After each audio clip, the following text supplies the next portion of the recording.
That's pretty down.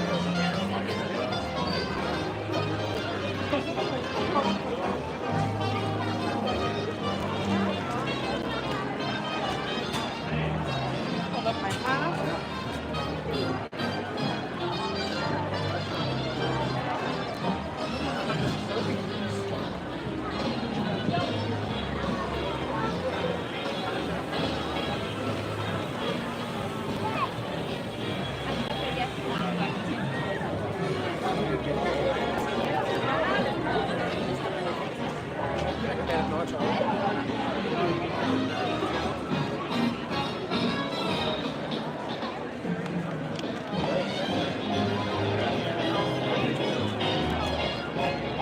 Trying to kiss her. Want me to take it to say hi? Say something. Look at Beetlejuice. Wait, I want to take it.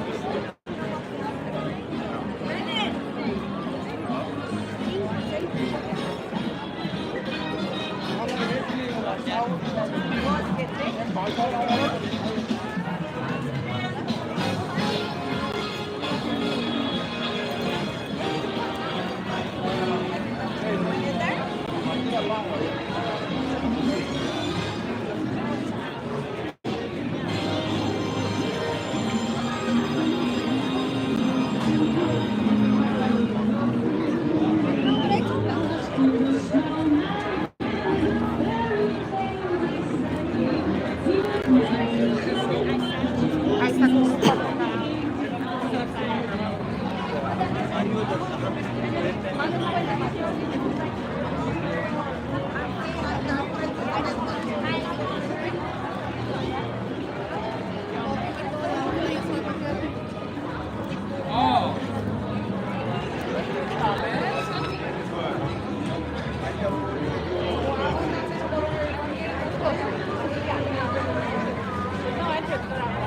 I didn't get to.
There's that one too. Yeah, we're gonna want like.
¿Viste? Paró.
Like I've never eaten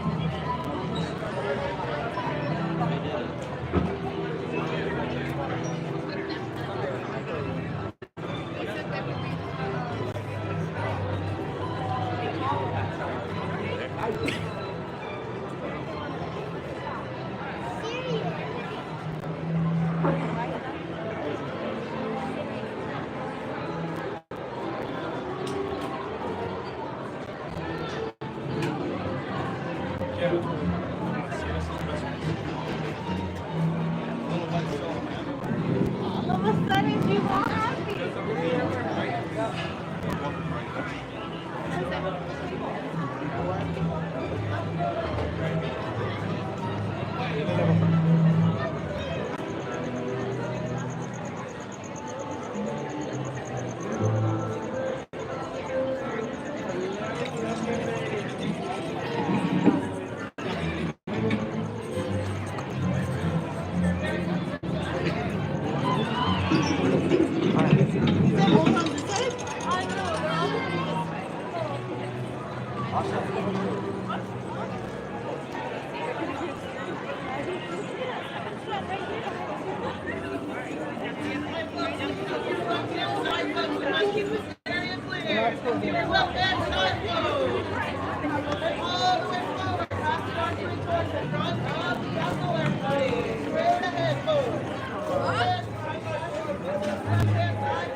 You can bet you will not be going anywhere during the summer holidays. Don't you ever disregard your mother's and my wishes again.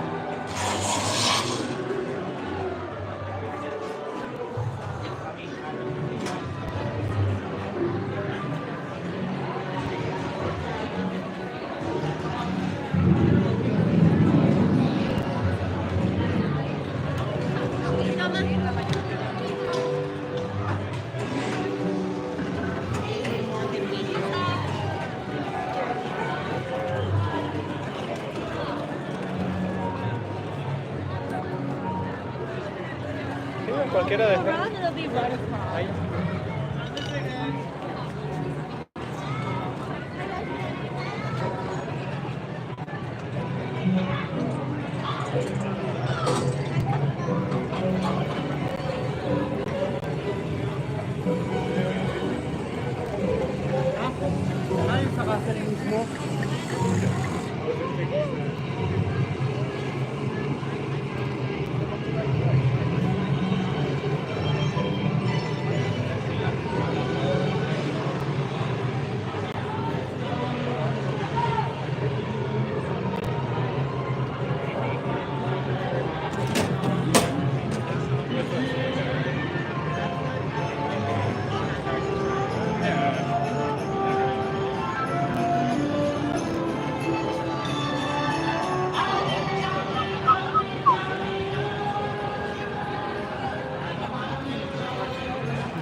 I hate that.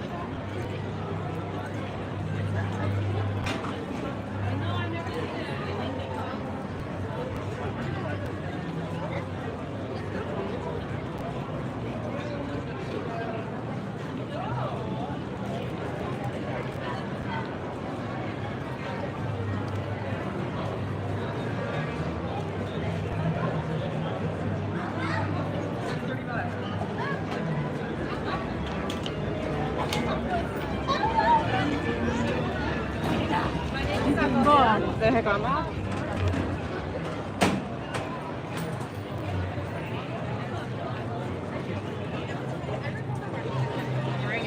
And then during the ride, Yeah, but it's not one.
Okay.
Welcome to the Universal Studios Hollywood Tour. It's a quick 5-minute wait for the general queue. Once you step aboard our tram vehicles, the tour of the television and working television, film, and movie production studio takes about an hour. Food and drink are absolutely allowed.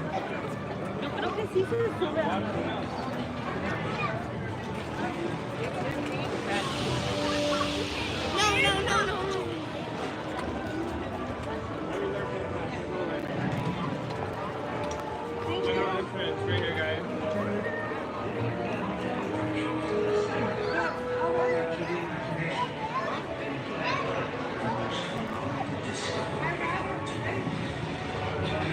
Becomes the greatest adventure of all time.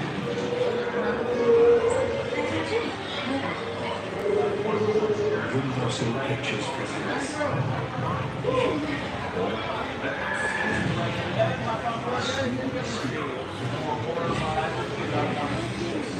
Hop on board, guys. Down to car 4.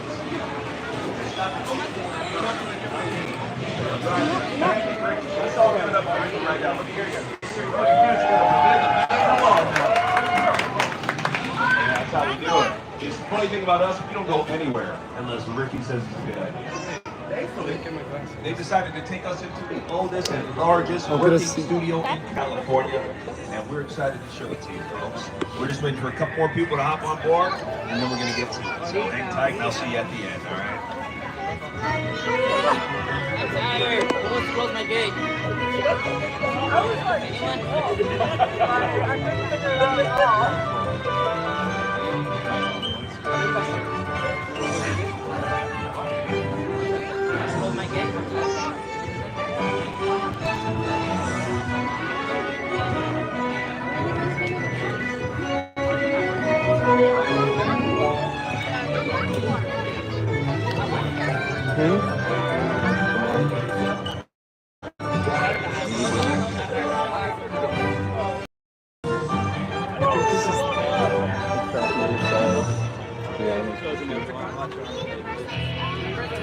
Almost time to go behind the scenes, folks. See how it all happens.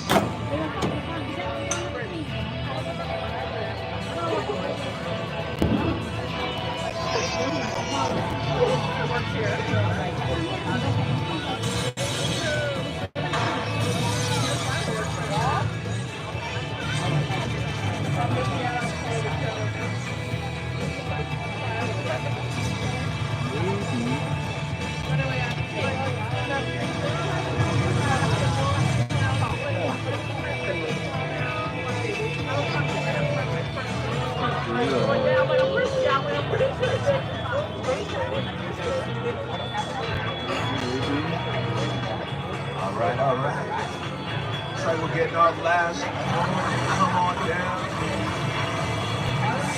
You know what that means, folks.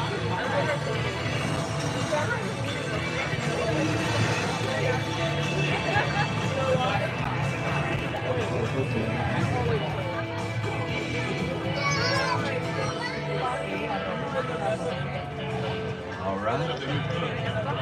Say goodbye to your friends, your family, strangers you just met in line.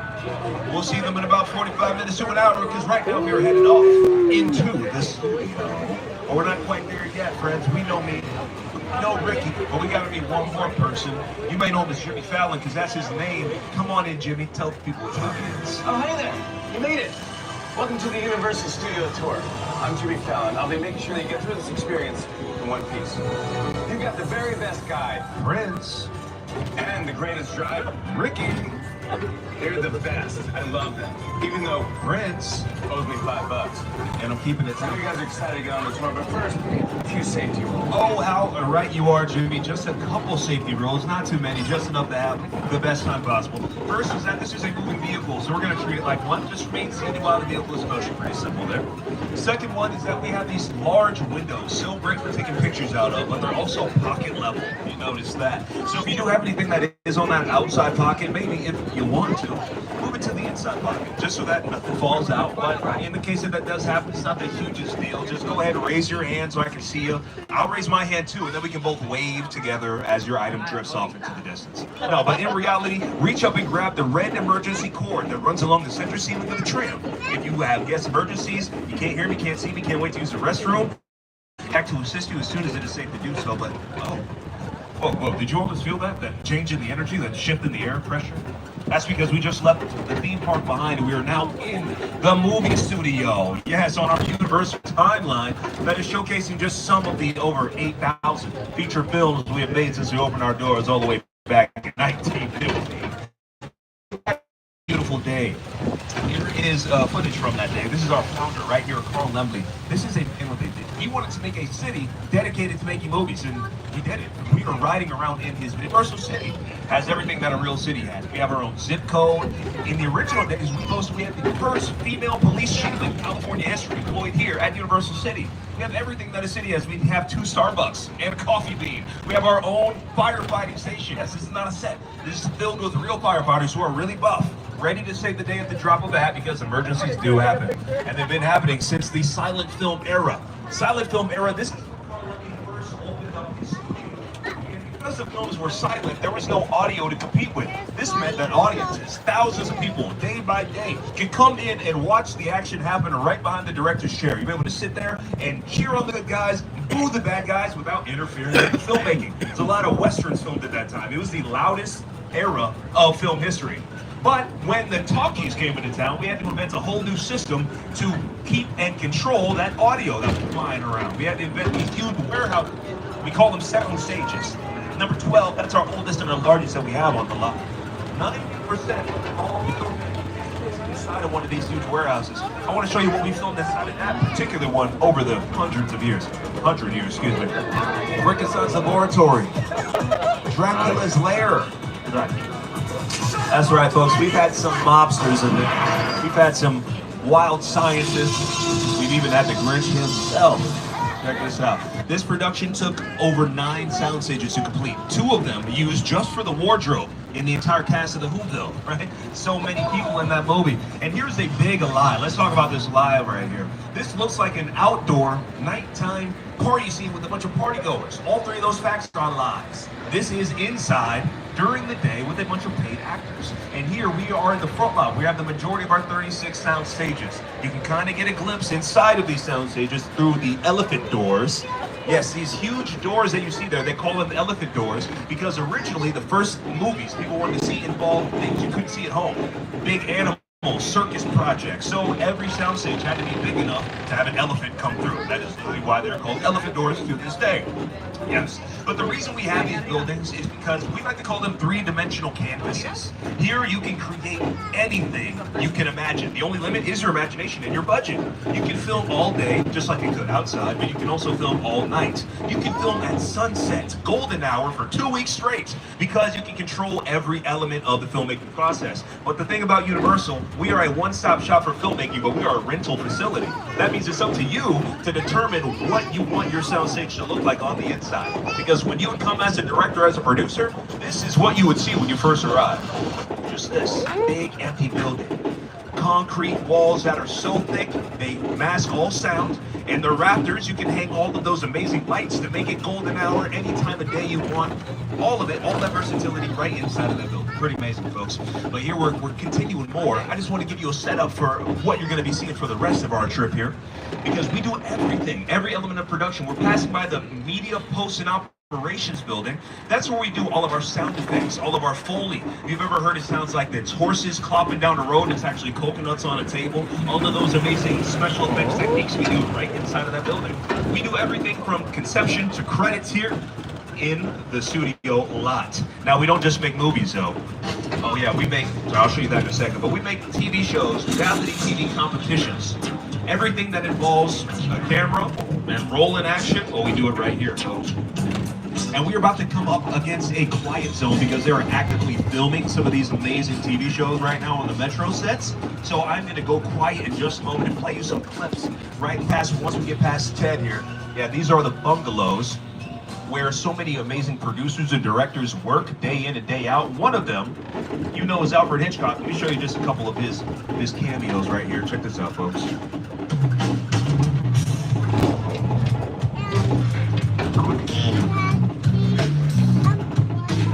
And we are about to pass the office of Mark Platt. Anybody seen Wicked yet? Yeah, it's okay, but the man who brought that movie to Broadway and then also to the silver screen, we're about to pass the office where he works day in and day out. So I'm going to give you a little introduction to Wicked with the director Studio of the film tour. himself. You're seeing a lot of behind-the-scenes movie making. Oh, but here it comes, folks. Look out for that M and that P and that green balloon. You'll see his office. Showing you up close how filmmakers, like me, bring our dreams to the big screen. After your tour, the magic of Wicked continues at Universal Studios Hollywood, where you can experience photo ops, props, and costumes from the film, and fun bites and drinks from Shiz and Emerald City. But first, here's a look at Wicked. Come with me to meet the wizard. I couldn't possibly. This is your moment. I know. I don't think that's how this is. Yes, it is. Very good. Still that quiet zone, folks, so just hang tight just a second. Yo!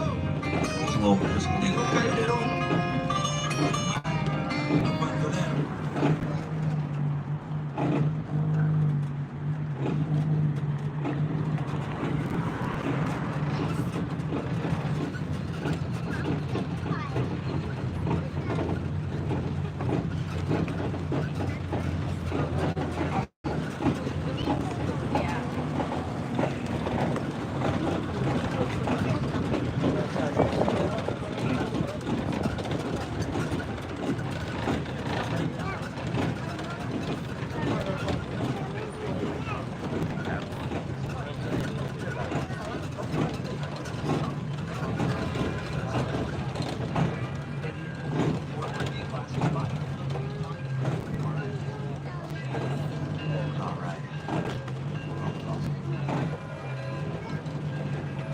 I hope you all got a good look at what they're filming down there. It's pretty cool to see that active production.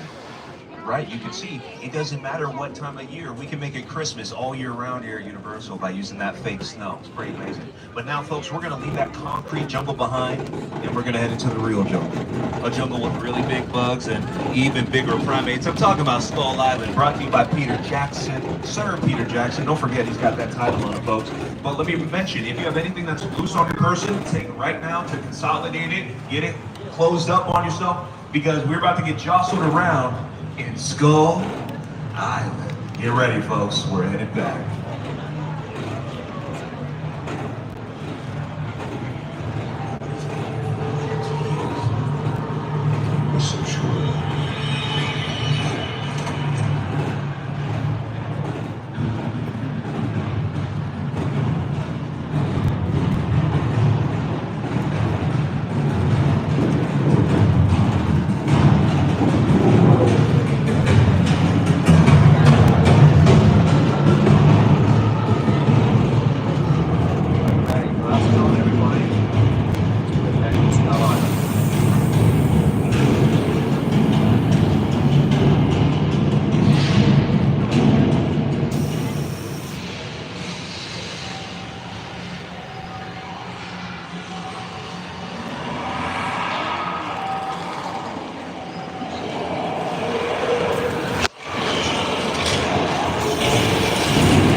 of applause, folks.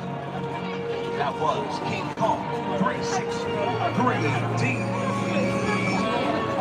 Brought to you by none other than Sir Peter Jackson and the amazing special effects team over at Weta FX.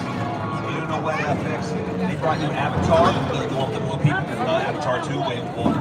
When Avatar 3 comes out in 50 years, it'll be because of Weta FX and the amazing work that they do over in New Zealand-based company. We're going back into our quiet zone for a second, though, so hang tight and enjoy this.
Wow. Pretty cool. You never know what you're going to see down here, folks. It's really, really exciting to be able to see them actively filming all of the different things you don't think about go into creating just any shot for a movie there. All of that fake snow that's needed, the blowers, the fans. A little close again, hold it.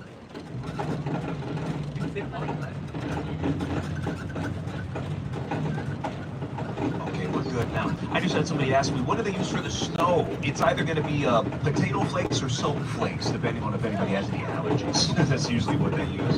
But I know we can only see around the edge there, but something really cool we can see close up and personal is our monster mural right there. Pretty amazing. That was made by one man named Tristan Eden, with not a single paintbrush. He did that only with spray cans. Thousands and thousands of cans of spray paint. Pretty amazing. He's a big fan of our monsters, just like we all are here. But right next to here, we're seeing this big metal tank. I love pointing that out because we can film underwater scenes there. There is a hatch that opens up on the side of it, and then we can put the camera right up against there and then fill up with water and see somebody underwater drowning or fighting, what have you.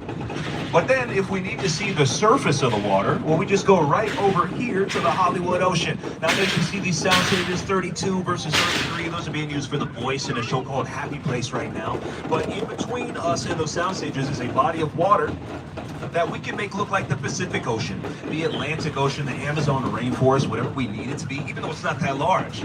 All we have to do is put the camera right next to the surface of the water so that the camera can't see the edges, and then your brain puts it together that this must be a massive body of water. All we do is put a miniature on top of there, a little tiny boat, boom, we're in the Atlantic Ocean, the Pacific Ocean, whatever we need it to be.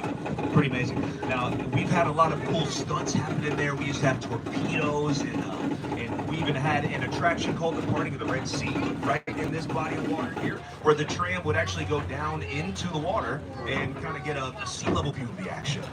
Yes, but once upon a time ago, there was the creature of the Black Lagoon inside of those waters. And I love to mention that because right here, folks, we're around in the corner to Little Europe. I love being here at night, folks, because this is where all horror originated from in America. During the 1930s, every movie studio who wanted to stay afloat had to pick one type of movie to make. Universal, we decided to invent a whole new genre. While other people were making musicals or gangster movies, we just invented horror right here in this spot. First, we filmed All Quiet on the Western Front in this location. We turned these same streets into Germany, and then we turned them into France. All we had to do was change up the language and the flags hanging on these walls. This is how easy it is to trick you. And then it was open season. We turned this into any obscure European town we needed to. We turned it into Wales for the Wolfman. We turned it into Austria for Frankenstein. We turned it into Transylvania for, that's right, you guessed it, Count Dracula. As we come up these cobblestones, you can almost imagine the villagers, pitchfork in hand, chasing after Mary Shelley's monster. Well, actually, don't imagine it, folks. Check it out on your screen right now. Check this out. Please open your hands up to your door. On screen, you're seeing the balcony that we just passed there. That same little courtyard is the exact same one on screen, only separated by a couple of decades.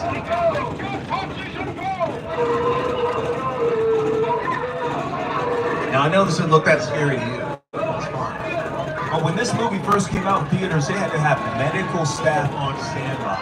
Ambulances outside the movie theaters. Because people were having entire medical episodes. They were fainting, passing out, throwing up. They were so terrified of this monster. I mean, look at this guy. He has a full long arm. Has no idea what to do with it. Gets batted down.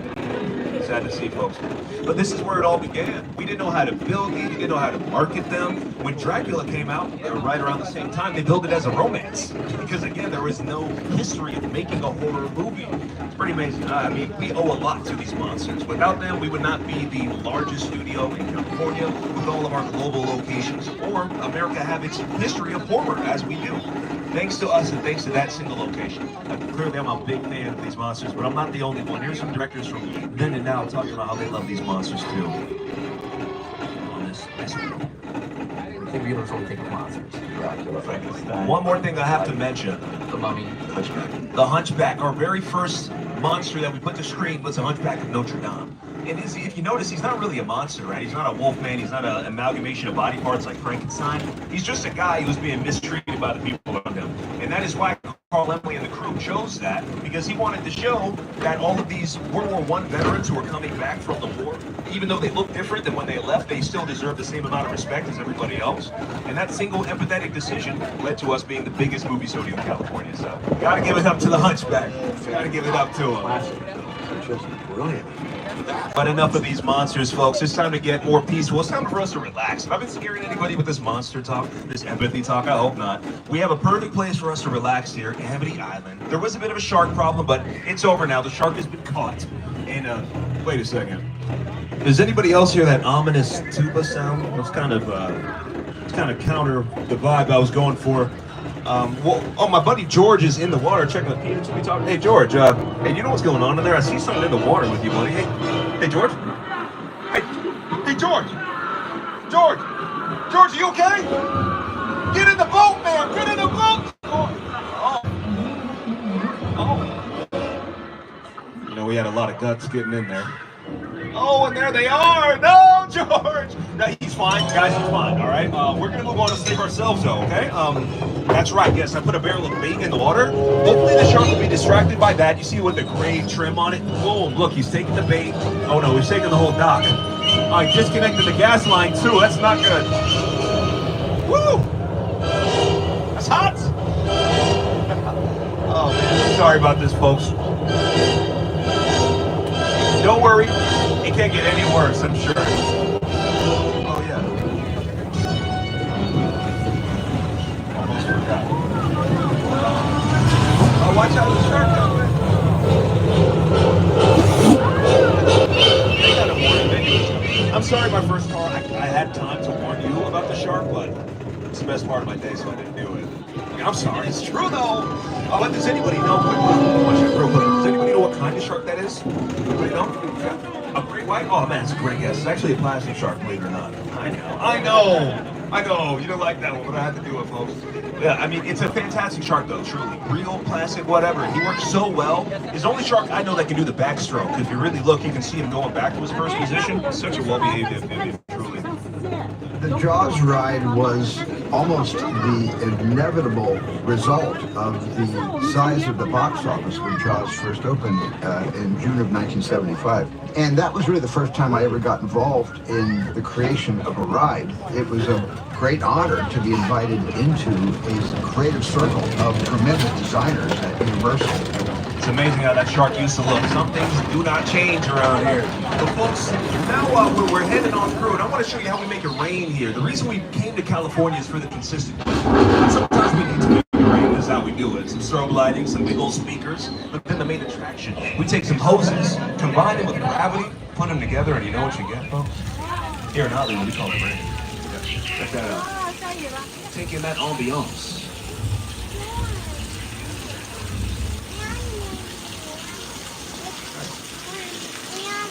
This is actually one of the oldest attractions at Universal. When people were first coming here, this is what they were seeing. Some things don't change. But it's so old, in fact, that we don't like to let it run for too long, because sometimes it does actually, much more overflow, I guess. You want to check that off? They don't need it, it's late, it's kind of cold, so let's go ahead and set that valve on. The valve? Oh, it's not working. Ooh, okay. Looks like I spoke too late. You might want to lift up your feet, folks. Here comes the Flash Flood.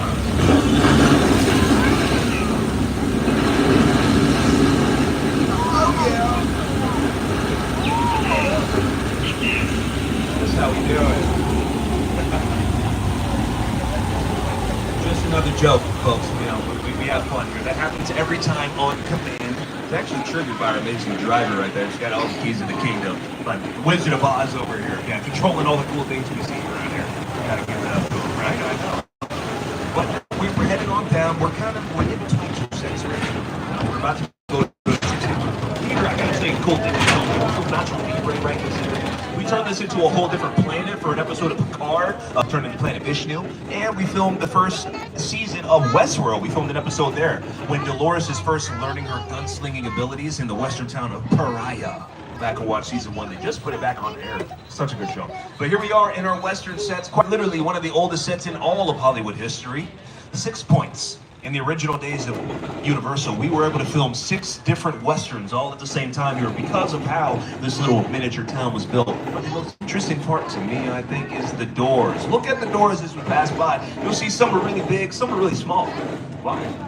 We cannot control the height of our actors in Hollywood, but we can always control the height of our doors.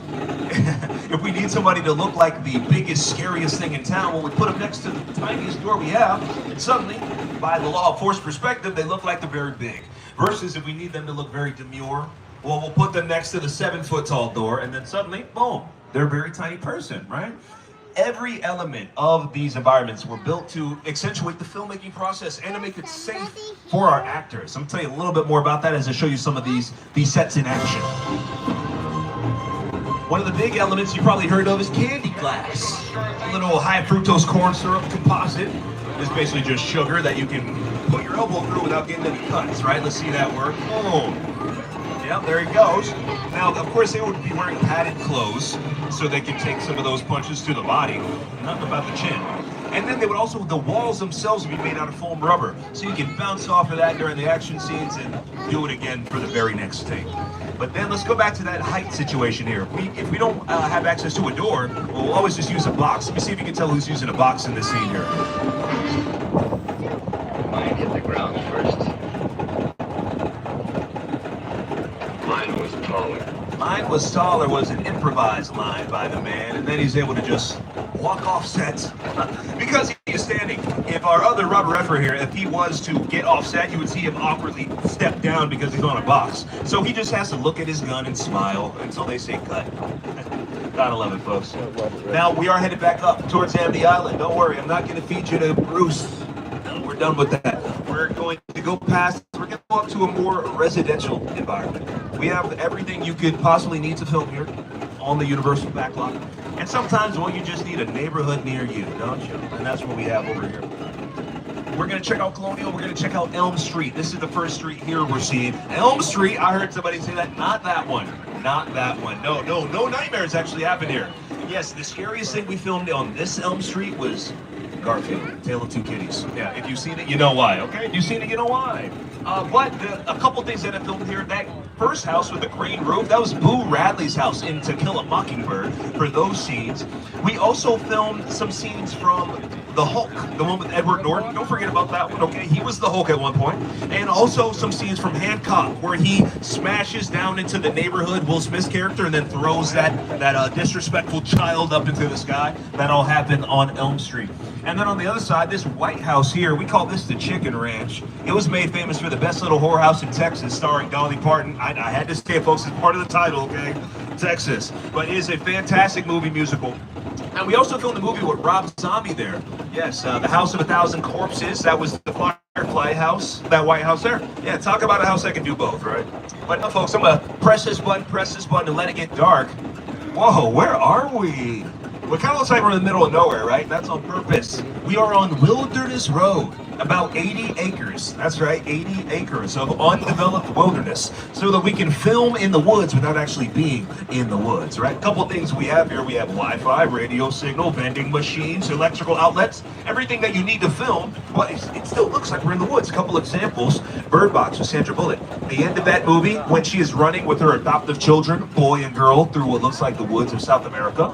In South America, she's right here on the Universal backlot. Another example, we filmed a scene from 911 where an overturned limo was lost in the Hollywood Hills. It was not the Hollywood Hills. Imagine the traffic that would create. No, it was right here on the Universal backlot. A little key term there, picture car. The limo in that example would be a picture car. Here are picture cars for you now. A picture car is any vehicle that is on camera ever. See the gyrosphere from Jurassic World. It never had the glass on top of it because glass is too reflective. You add it in post with a company like Weta FX. Most glass you see on screen is CGI. We have some vehicles from Dom Toretto's cohort. We have his Charger and some of the other Fast and the Furious vehicles. Also a truce amongst Transformers there. We got Bumblebee and Barricade hanging out next to each other. And an Oldsmobile from Brother, Where Art Thou? Got me wondering, Driver, Where Art Thou? That's a bad joke, but I'm serious. Where are the drivers for these cars? Hopefully they didn't stop off at this motel because, well, I don't think they're going to check out. This is the Bates Motel from Alfred Hitchcock's Psycho. Oh, yes. Alfred Hitchcock, the master of horror and suspense, he quite literally invented new filmmaking techniques on our lot that are still used by up-and-coming filmmakers to this day.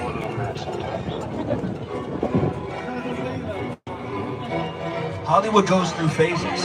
We were terrified of our Universal monsters for a while, but eventually we wanted to see monsters made out of man, psychological thrillers, and that was Alfred Hitchcock's time.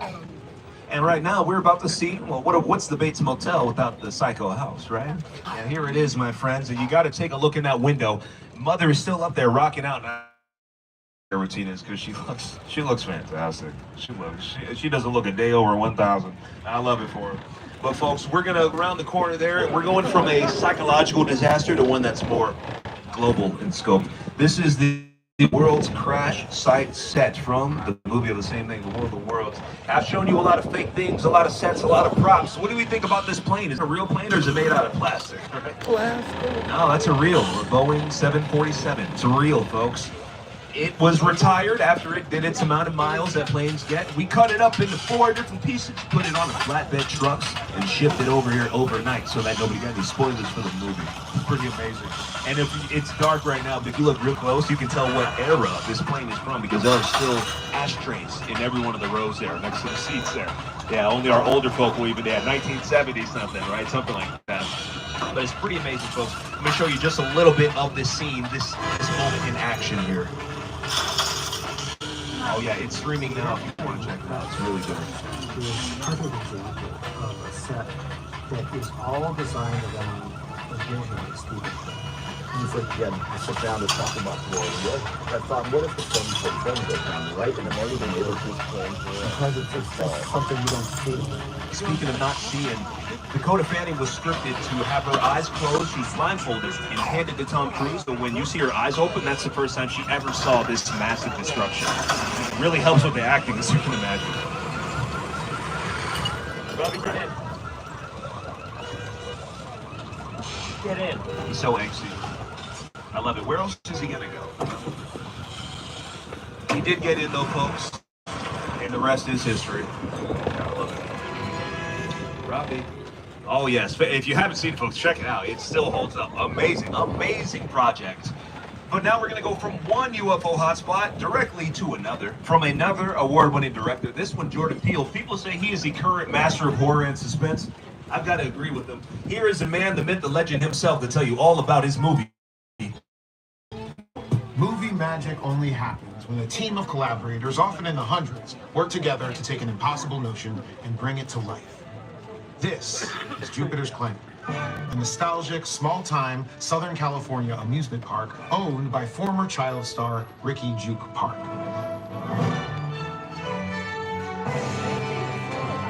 Over there, look into the winking well and have your picture taken just like the kids in that old 90s movie Kid Sheriff. That's what this whole place is loosely based on. Remember that one? No? But a little further down, you can see the brand new Star Lasso experience, built to showcase an unbelievable new live show. Looking so alive. I love those inflatables. They're so funny. This Hollywood fantasy of a gold rush frontier town lies a sinister secret. It is smack dab in the center. Whoa, it just went down. And welcome to the folks, see if I can sort this out here.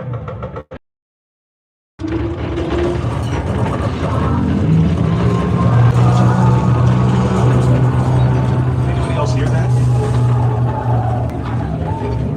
Oh, they're back. Okay, whatever you do, folks, do not look up right now. Whatever you do, don't look up at that cloud. Seems looking.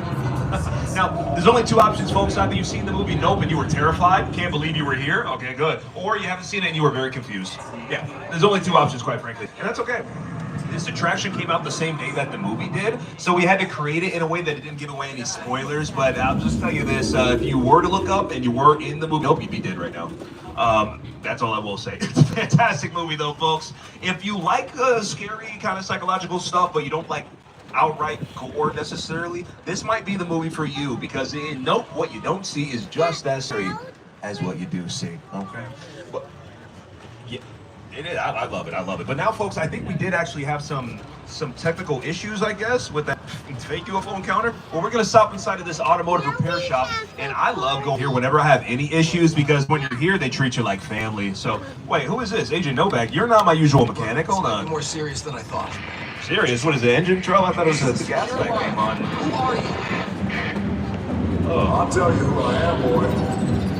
I'm the reason bad guys use a nightlight. I'm the reason the boogeyman makes his mama look under his bed. I'm the reason control of my name is Security Service, and as of 16.9 seconds ago, I'm the man in charge. The hell you are? Let me clue you in on two things, sweet cheeks. One, there's a high-value witness from the Federal Protection Program aboard your vehicle. And two, an international crime syndicate led by Owen Shaw is honing in on this vehicle to take that witness out. Shaw's as ruthless as they come. He'll stop at nothing to eliminate his target. Every living soul on this vehicle is in serious danger. Other than that, enjoy the ride. All right, I didn't know it was that serious, folks. Don't worry, though. We're headed into the race day after party. We're undercover.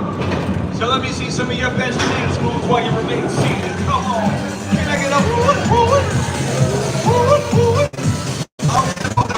work on it. This party's going all right. Yeah, whoa. Where's Roman at? He was supposed to be here. Hey, Roman. This is what we're doing. This is the race day after party. Roman Pierce, FBI, don't move. Neil, that's right, party's over. You know how long I took to iron this shirt, man? I'm not. You're under arrest right now. Ladies, just back up a little bit. Got it. It's like. This while we're in here. But just in case, if you haven't put on your 3D glasses, go ahead and, if the worst is to happen.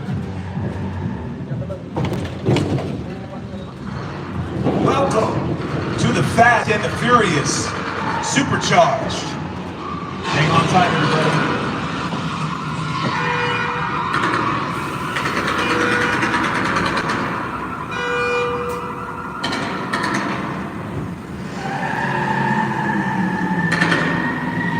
Which one of you is the witness? Speak now or you all get fried! This is our turn.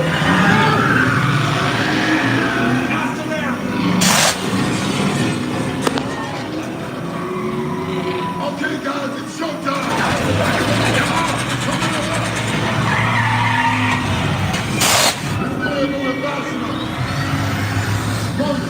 Hook him up! I got the bull by the horn!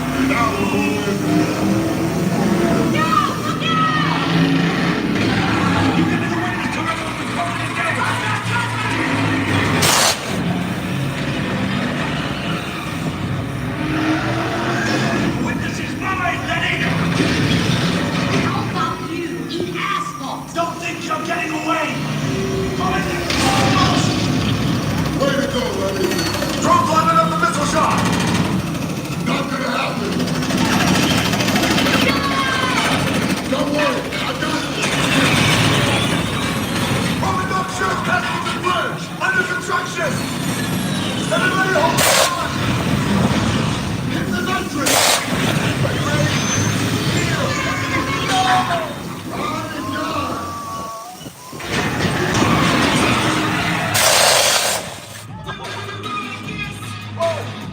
I think we made it, folks.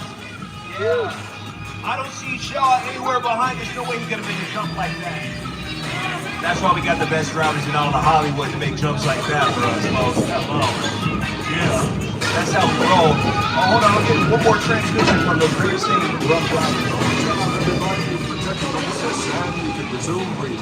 I know it's crazy out there.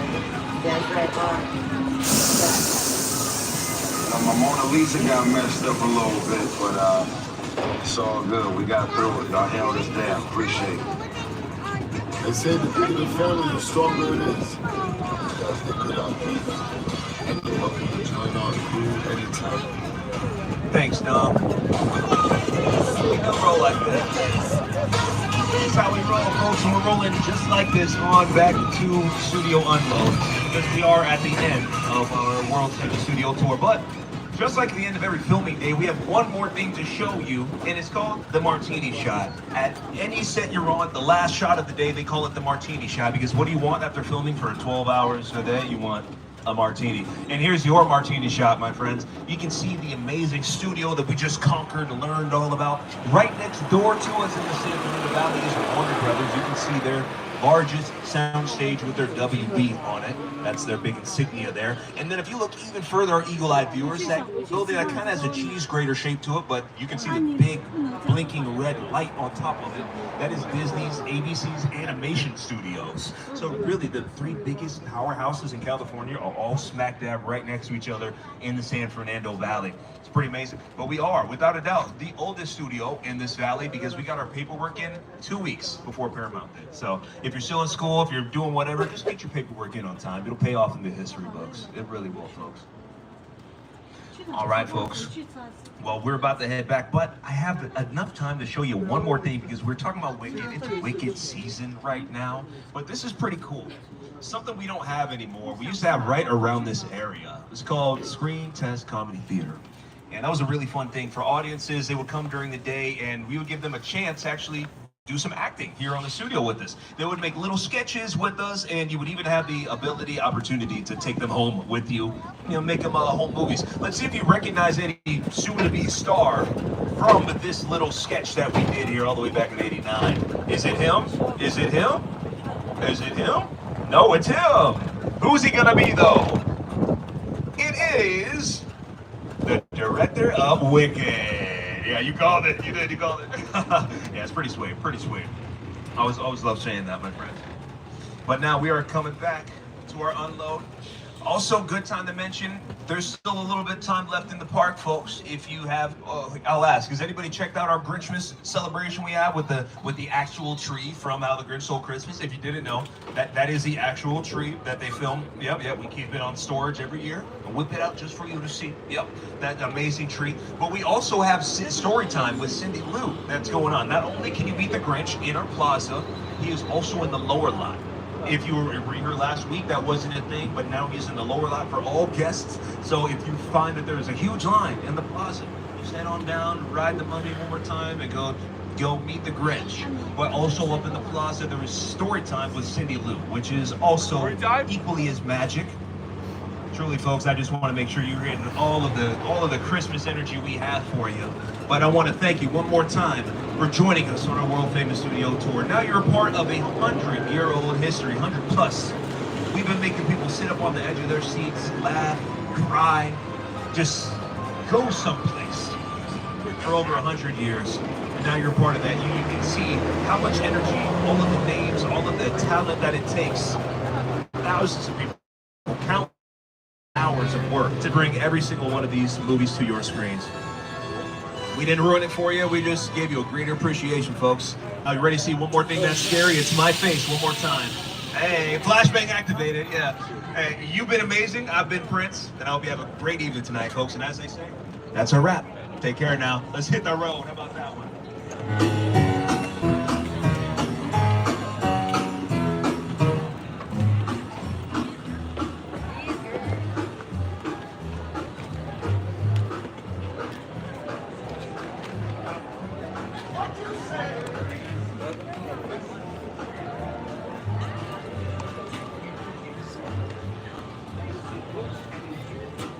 Did you love it? Cold? No, are you?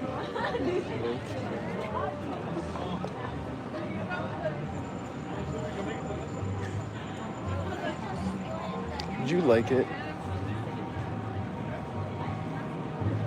No.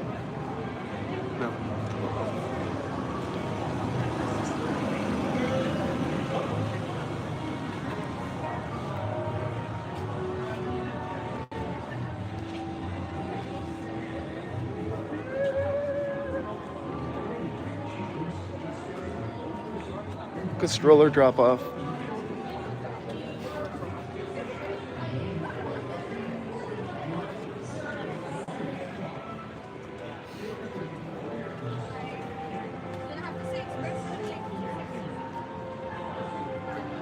Look.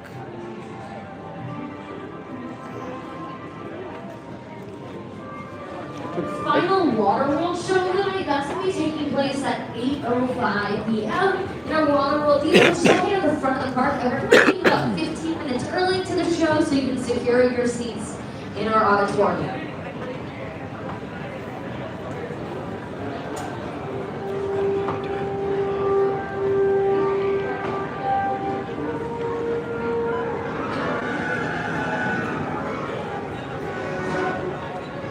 Welcome everybody to the studio tour. We currently have a 5-minute wait for a tour that is 45 minutes to an hour long. If you're going to be using the restrooms we have located down the escalators to your right, if you have a water bottle, that's also where we have our water bottle filling station and our Jaws commemorative coin penny press.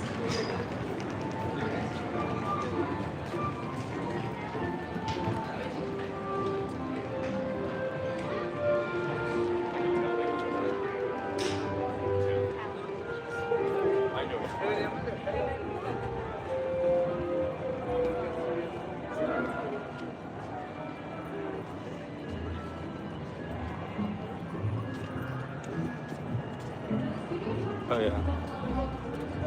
Yeah, we're at Universal. Where's my sister? She put in the chat.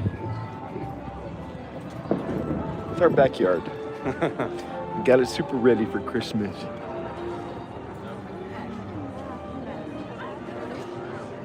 We were just on the studio tour, and now we're just walking around. Back to Springfield. You want to go down? Yeah. Very not Christmassy in Springfield.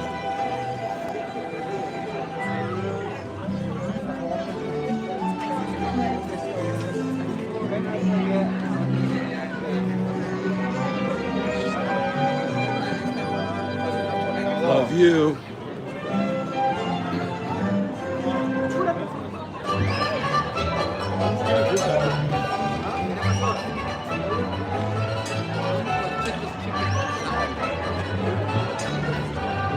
We're now about to go on the escalator of doom.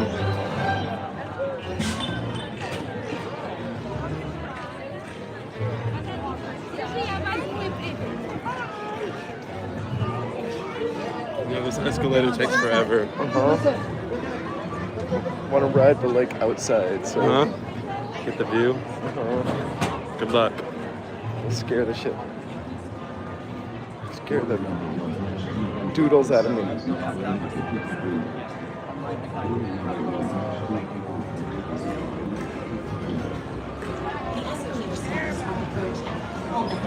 And face forward at all times. At least like the camera looks over and you don't have to. That's the track for Hey Penelope. Penelope! If there's a Penelope watching, Uncle Joseph says hi. Oops, I'm not supposed to reveal my name, but whatever. Hey Penelope.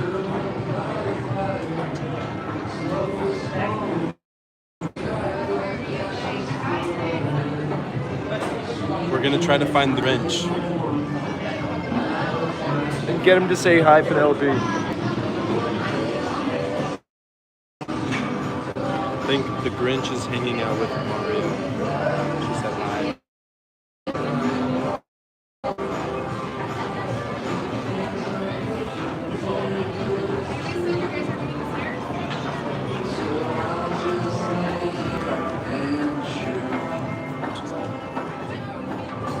Oh yes, please. I think there might be a line. When I sleep, I like to dream of rabbits in the snow. Jumping right into my jaws, find a rabbit hole. Take one home and set them down right next to your shoes. Wake up to a big surprise. When on the escalators, please hold the handrail at all times and attend children carefully. For their safety, children are not permitted to ride the escalator in strollers. Also, there is no smoking rules. As you step on the escalators, please stand in the center of the step, keeping your feet forward and avoiding the sides. Face forward at all times when on the escalator and remain standing. For your own safety, please do not sit on the steps. Thank you.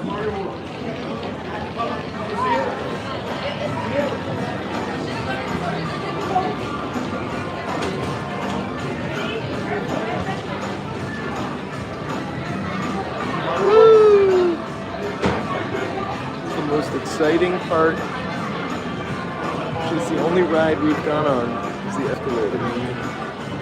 It's not true. Today. Oh no.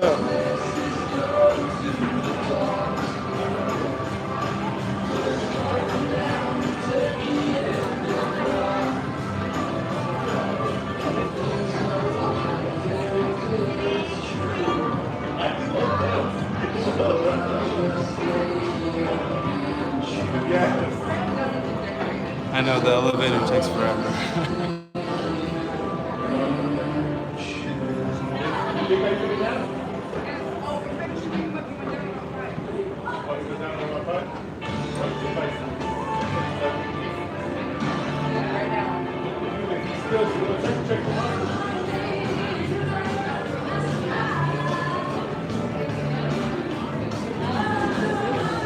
This is the oldest studio. That's a historical fact that we just learned on the ride. Oh yeah, they got their permit 2 weeks before Paramount did. We just learned that on the studio tour. They were also like filming some like movie, and it looked like they had like fake snow or something like that. It's kind of cool. You can rewind and see that.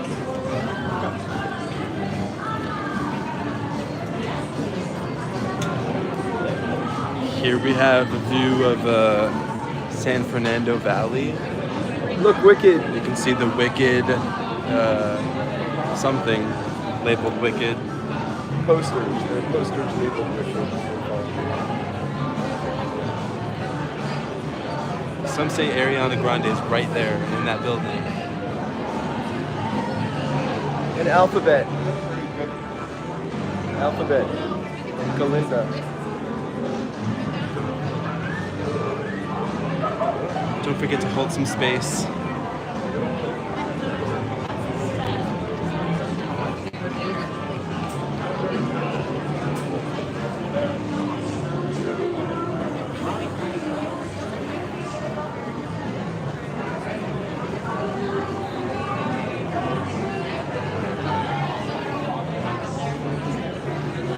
The escalator of doom is almost done.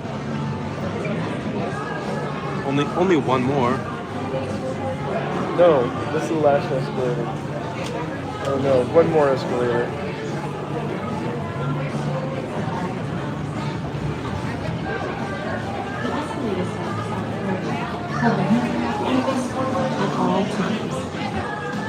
But we're gonna do the stairs. We're gonna take the stairs? Yeah. What'd you say? It's been years. In years what? Since she took the stairs. Oh, no, I don't think that's what she meant. It's been years what? Careful. Oh, I mean on the escalator it's been years. That's what you meant. Why did we do that?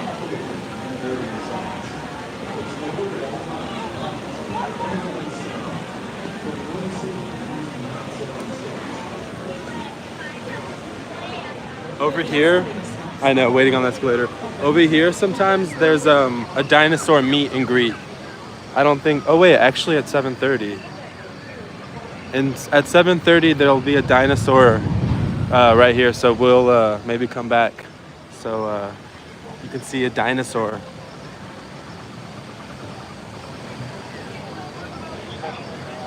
Let us know in the chat if you want to see the dinosaur show at 7:30. Right. Just kidding. Just kidding.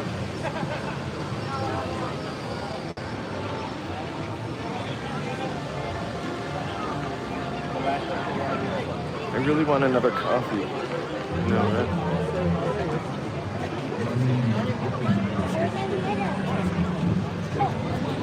And we're gonna go get a coffee at Starbucks. Ew. And then trip. Right? I'm not going to Starbucks.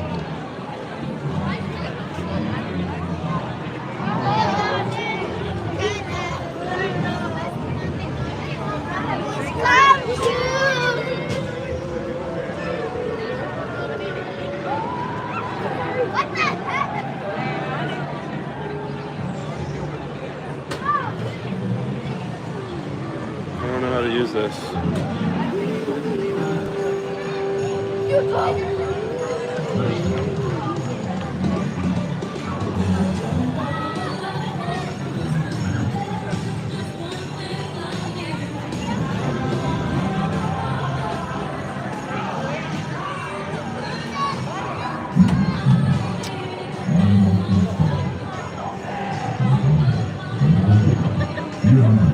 Yeah, it's a gimbal. I just don't know how to use it right. It's like kind of awkward.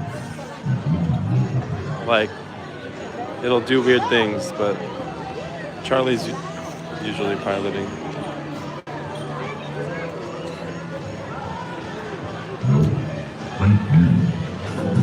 Live long and prosper.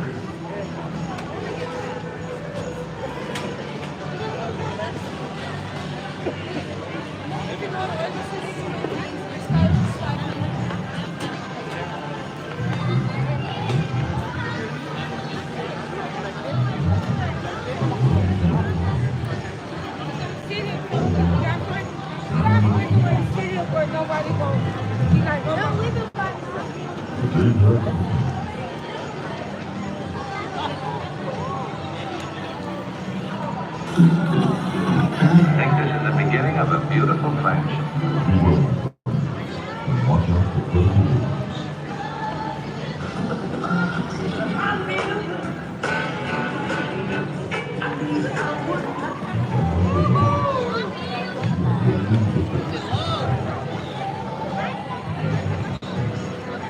Here's the almost divided moment.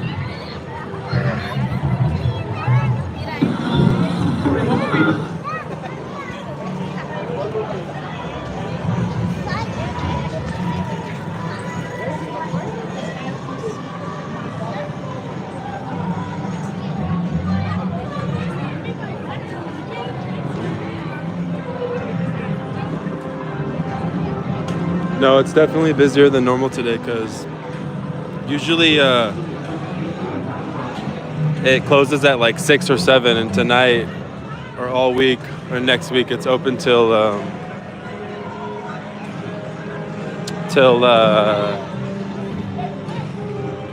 10.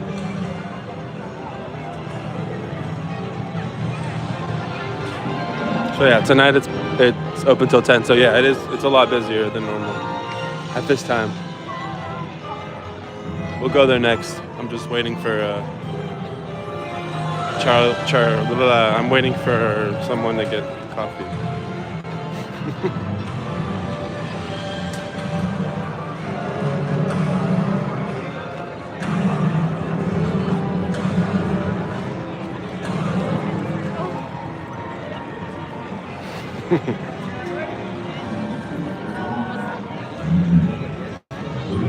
Not like it matters. It's just funny.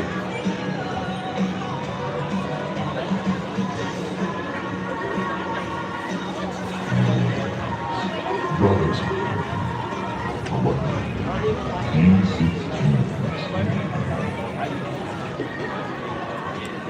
I will find Megatron.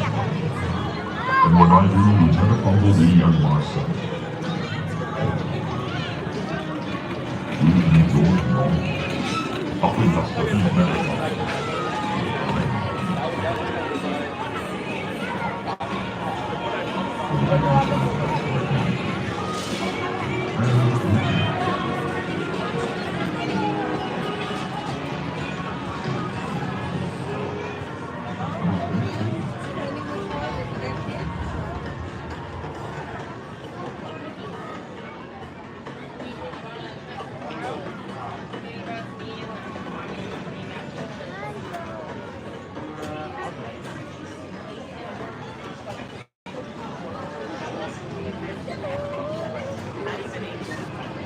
Clearly don't know how to control this thing.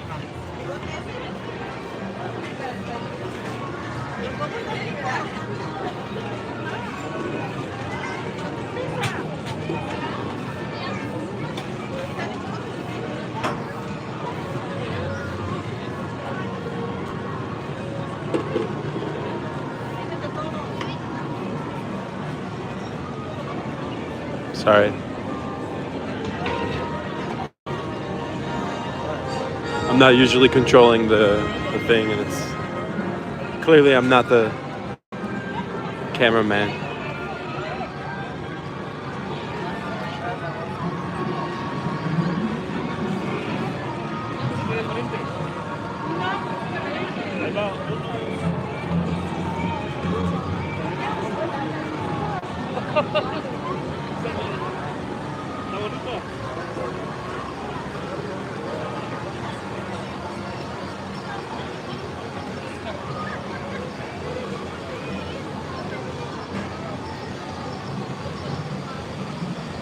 फिर video बना रही चलेगा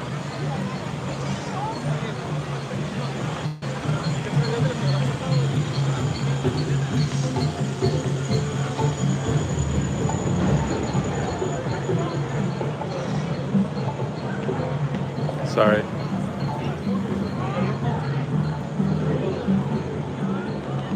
See ya. See you soon. Bye. Thanks for stopping by. Like and subscribe. I'm just kidding.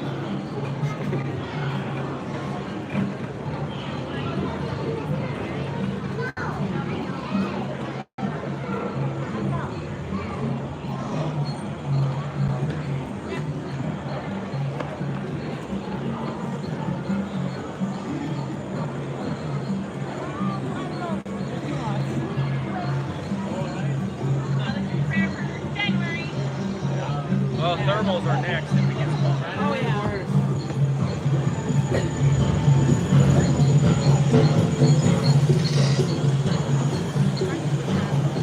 because I think that's what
second city.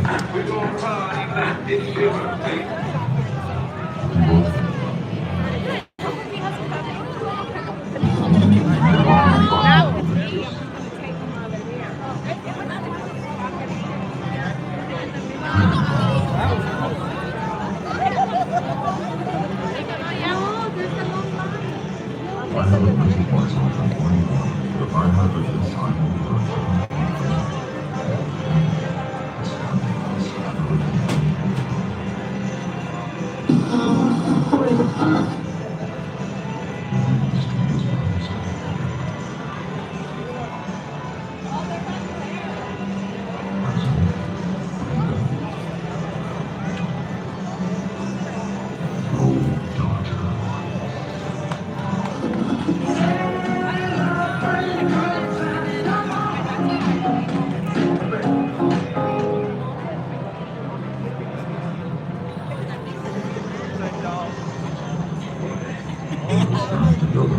When you got it wrong, and once again, you will win. I think this is the beginning of a beautiful friendship. Indeed, Bubble. Perhaps we can get done.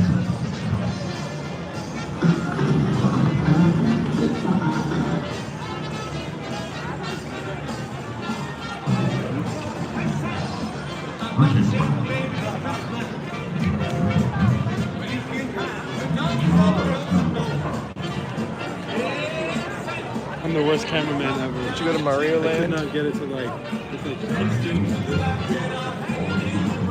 excuse my language. Did you go into Mario Land? No. Wait.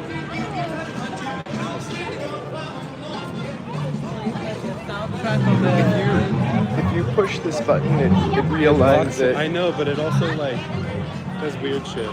Sorry, excuse my language. Let's not make the kids. Ooh. I was just here like 5 times.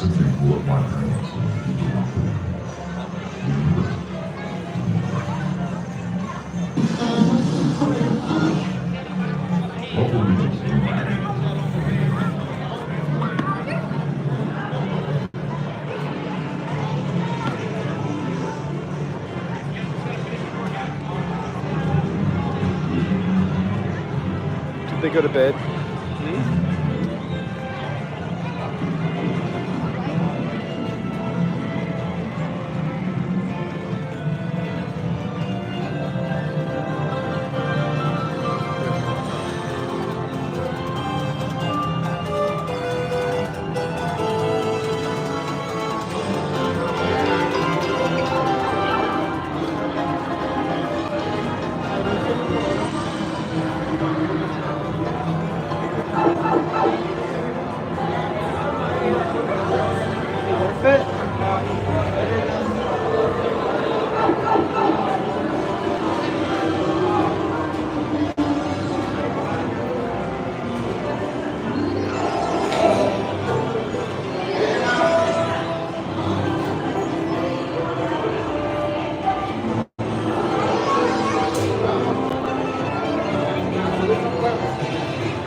stuff.